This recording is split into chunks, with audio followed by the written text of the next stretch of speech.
है। तो थाइम उसे कहता है लीता क्या तुम ठीक हो। हम देखते हैं लीता उठती है और वहाँ पे एक छोटा स्टूल होता है उस पर खड़ी हो जाती है।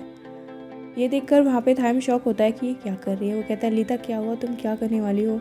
हम देखते हैं एकदम से वो सोफे पे जंप कर जाती है थाइम के ऊपर और उससे कहती है तुम मुझे इस तरह से ट्रीट नहीं कर सकते, मैं तुम्हारी फियांसे हूँ और तुम्हारी गर्लफ्रेंड भी। तो वहाँ पर वो इस तरह से करने लग जाती है, एक तरह से उससे झगड़ा। हम देखते हैं कि थाइम को फिर गुस्सा आ जाता है, वो उसे अपने से दूर करता है और कहता है कि तुम्हारी प्रॉब्लम क्या है। तो यहाँ पर लीता उससे कहती है कि तुमने मुझसे कहा था कि तुम मुझसे प्यार करने का ट्राई करोगे।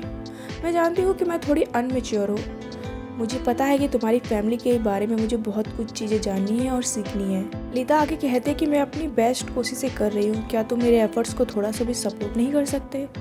हम देखते हैं कि लीता उसके फेस को होल्ड करती है थाइम के को और अपनी तरफ देखते हुए उसे कहती है थाइम मैं सिर्फ ये चाहती हूँ कि तुम्हारी गर्लफ्रेंड के तौर पे मैं तुम्हारे स्कूल की प्रॉम नाइट पे जाऊँ, क्या मैं तुमसे ये ज़्यादा मांग रही हूँ। हम देखते हैं कि थाइम उसकी तरफ देखता है काफ़ी ध्यान से और फिर कहता है ठीक है हम लोग चलेंगे। ये सुनने के बाद वहाँ पे लीता काफ़ी खुश हो जाती है और कहती है थैंक यू, तुम बहुत अच्छी हो यंग मास्टर थाइम। तो यहाँ पर उससे कहता है थाइम ऐसे मत करो, मैं कोई छोटा बच्चा नहीं हूँ। वो यहाँ पर आगे कहने लगती है चलो तुम रेडी हो जाओ जल्दी से, मैं तुम्हें तुम्हारे स्कूल ड्रॉप कर दूँगी और तुम्हें जाना नहीं है क्या, तुम लेट हो जाओगे, आज तुम्हारा एग्ज़ाम है। तो एकदम से थाइम कहता है तुम्हें कैसे पता कि आज मेरा एग्ज़ाम है। तो वो वहाँ पे 2 मिनट के लिए चुप होती है, फिर वो अपने बैग से एक नोटबुक निकालती है और उसे दिखाती है। वो क्या है ना, मैंने एमजे से पूछा था इस सब के बारे में। तो हमें दिखाया जाता है कि जब वो एमजे से मिलने गई थी वहाँ का मोमेंट। हम देखते हैं कि एमजे एक पब में होता है जहाँ पर उसके साथ 2 लड़कियाँ होती हैं, वही उसका एंजॉयमेंट चल रहा होता है। पीछे से आती है लीता और उसे कॉलर पकड़ के खींच लेती है।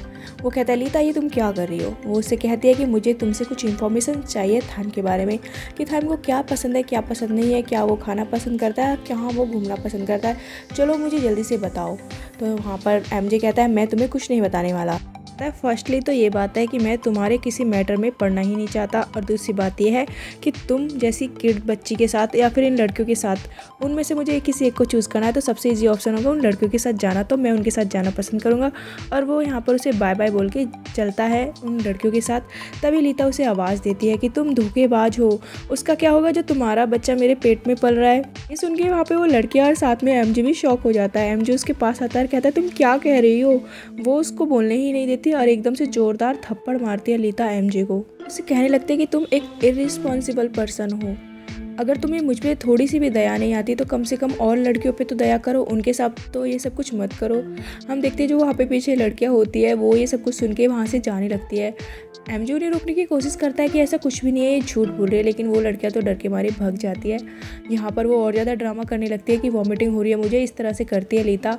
बाद हम देखते हैं कि वो वहाँ पर हंसने लग जाती है लीता और कहती है अपनी डायरी और पेन लेके, अब मुझे लगता है कि तुम बिल्कुल फ्री हो।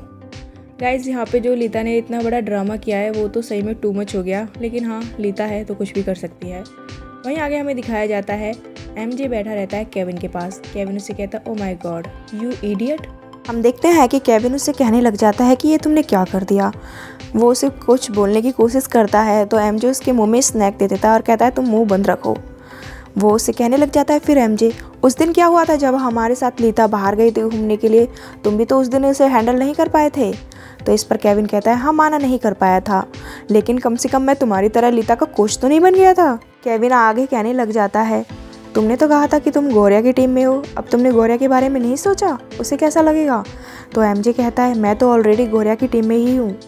फिर केविन कहता है वैसे गौरिया और थाइम के बीच में चल क्या रहा है। केविन आगे कहता है कि कुछ समय पहले तक तो ये दोनों एक दूसरे के साथ फ्लर्ट कर रहे थे, प्यार में थे, और अब इन दोनों ने एक दूसरे को देखना ही बंद कर दिया है। हम देखते हैं कि उनके सामने बैठा रहता है रैन चुपचाप। तो केविन उसे सवाल करता है रैन तुम्हें पता है इस बारे में कुछ, क्या तुम्हारी बात हुई है थाइम से। तो यहाँ पर रैन कहता है नहीं मेरी बात नहीं हुई है थाइम से, उसने मुझे भी कुछ नहीं बताया है, मैं खुद ये सब कुछ देखकर काफ़ी कंफ्यूज्ड हूँ। तभी हम देखते हैं कि एकदम से एमजे कहता है लेकिन कोई भी ज़बरदस्ती नहीं कर सकता थाइम के साथ, उसे फोर्स नहीं कर सकता कुछ भी करने के लिए। कहीं ऐसा तो नहीं है कि थाइम रियली में ही लाइक करने लगा हो लीता को। तो यहाँ पर कहता है उससे केविन ऐसा नहीं हो सकता, और कौन है जो कि इतनी जल्दी एक लड़की से दूसरी लड़की पर शिफ्ट हो जाएगा। तो एकदम से एमजे कहता है उससे तुम हो ना। वो उसे देखता है कुछ नहीं बोलता और अपने फ़ोन में लग जाता है केविन। फिर यहाँ पर एमजे कहने लगता है मुझे पक्का भरोसा है, मैं तुमसे बैट लगा सकता हूँ कि इस समय तुम किसी नई लड़की से बात कर रहे हो। तो एमजे की बात सुनकर उससे केविन कहने लगता है ऐसा नहीं है, मैं फ़िलहाल बात कर रहा हूँ कैनिंग से, वो मुझसे कुछ पूछ रही थी। तभी हम देखते हैं कि उसका फ़ोन रिंग करने लग जाता है। उसके फ़ोन पर कॉल आ जाती है कैनिंग की, तो वो अपना कॉल उठाता है और वहाँ से चला जाता है। तो एमजे उसे देखकर कहता है ये लो ये तो गया। हम देखते हैं कि जो सामने रैन बैठा होता है वो भी उठता है और एमजे से कहता है कि मैं अभी आता हूँ थोड़ी देर में वापस। हम देखते हैं कि एमजे बैठा रहता है और कहता है ये दोनों ही गए मुझे छोड़ के यहाँ पे अकेले। आगे हम देखते हैं कि रैन जब वहाँ से आता है तो वो पहुँच जाता है गौरिया के पास, जहाँ पर देखते हैं कि गौरिया टेरेस पर अकेले खड़ी रहती है। रैन उसके पास जाता है और उससे कहता है कि क्या तुम थाइम के बारे में सोच रही हो? तो उससे कहने लगती है गौरिया नहीं, मैं बिल्कुल नहीं सोच रही उसके बारे में। आगे रैन कहता है कि सभी लोग तुम्हारे और थाइम के ब्रेकअप के बारे में बातें कर रहे हैं। रैन की ये बात सुनकर गौरिया उससे कहती है कि हमारा ब्रेकअप कैसे हो सकता है जब हम पहले से कपल थे ही नहीं।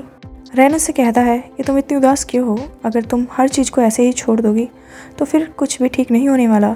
आगे दिखाया जाता है कि गौरिया का फ़ोन रिंग करता है तो वो थाइम से कहती है एक्सक्यूज़ मी, मैं 1 मिनट बात कर लूँ। वहाँ पे दिखाया जाता है कि गौरिया की फैमिली होम टाउन से उसे वीडियो कॉल करती है। वहाँ पर उसका भाई भी होता है उसके मॉम डैड के साथ। वो लोग उसे हाय हेलो बोलते हैं, उसे कुछ वेजिटेबल्स दिखाने लगते हैं। उसकी मॉम उससे कहती है कि गौरिया तुम बहुत ज़्यादा वर्क हार्ड करती हो तो समय पर अच्छे से खाया पिया करो और अपने लिए फ्रूट ज़रूर रखा करो ताकि तुम अच्छे से रहो। तो फिर उसके पापा कहते हैं रुको मुझे भी बात करनी है। उसके पापा उससे कहते हैं गौरिया तुम वहाँ पर काफ़ी अकेला महसूस करती होगी ना, पर डोंट वरी बेटा, हम जल्दी से इस फाइनेंशियल प्रॉब्लम को सॉर्ट आउट कर लेंगे और फिर से हम पूरी फैमिली एक साथ हो जाएंगे। हम देखते हैं कि जब वो अपनी फैमिली से बात कर रही होती है तो वो यहाँ पर थोड़ा खुश होती है। उनके सामने तो वह स्माइल कर ही रही होती है चाहे उसके अंदर कितना ही दुख क्यों ना हो। साथ में हम देखते हैं कि रैन भी उसे काफ़ी ध्यान से देख रहा होता है। हम देखते हैं कि गौरिया अपनी फैमिली से बात करके थोड़ा स्माइल करती है और फिर कॉल डिस्कनेक्ट कर देती है। तो यहाँ पर उससे पूछने लग जाता है रैन कि मुझे पता नहीं था कि तुम्हारी फैमिली फार्मिंग करती है। तो गौरिया कहती है हम, और वो एकदम चिल्लाना शुरू कर देती है कि जो होना है हो जाए, जैसा कि वो शुरू से करती आई है। अपनी सारी फ्रस्ट्रेशन को चिल्लाकर बाहर निकाल देती है और रिलैक्स फील करती है। ऐसा ही यहाँ पे भी होता है। वो कहती है कि अब मुझे अपनी केयर करनी चाहिए, अपनी ज़िंदगी में आगे बढ़ना चाहिए। हम देखते हैं कि गौरिया स्माइल करते हुए रैन से कहती है रैन क्या तुम मेरी स्टडी में मदद करोगे, क्योंकि कुछ समय बाद एग्ज़ाम आने वाले हैं तो मैं चाहती हूँ कि मैं अपनी स्टडी पर फोकस करूँ। तो यहाँ पर रैन उससे कहता है ज़रूर। आगे हमें दिखाया जाता है लाइब्रेरी में गौरिया कुछ बुक्स देख रही होती है। तभी उसकी नज़र एक पोस्टर पे जाती है जिस पे लिखा होता है प्रॉम नाइट। फिर उसके बाद दिखाया जाता है कि रैन उसे एक बुक्स की लिस्ट बना के देता है कि ये सारी बुक्स एग्ज़ाम में तुम्हारी हेल्प करेगी। रैन उसे काफ़ी ध्यान से देखता है और उससे कहता है गौरिया अगर तुम ठीक नहीं हो तो तुम्हें ये प्रिटेंड करने की ज़रूरत नहीं है कि तुम ठीक हो, समझ आया तुम्हें? तो उससे कहती है गौरिया कि जब थाइम आगे बढ़ सकता है और मूव ऑन कर सकता है तो मैं भी कर सकती हूँ और मुझे ये करना होगा। उसकी ये बात सुनकर रैन उससे कहता है कि थाइम ऐसा पर्सन नहीं है कि वो ईज़िली मूव ऑन कर ले, और ऊपर से जब बात तुम्हारी हो तो ऐसा बिल्कुल नहीं हो सकता। हमें दिखाया जाता है कि गौरिया लाइब्रेरी में ये सब कुछ सोच रही होती है। तभी हम देखते हैं कि वहाँ पे लड़कियाँ शोर मचाती है कि देखो बाहर देखो। तो दिखाया जाता है कि बाहर खड़े रहते हैं थाइम और लीता। तभी हम देखते हैं कि लीता थाइम को किस करती है। लिटरली गाइस, लीता थाइम को किस कर रही है और ये सब कुछ देख लिया है गौरिया ने। मेरा तो दिल ही टूट गया है। हाँ दोस्तों, लीता ने किस किया है थाइम को और गौरिया ने देख लिया है। पता नहीं उसे कितना बुरा लग रहा होगा, बट हाँ ये काफ़ी बुरा है।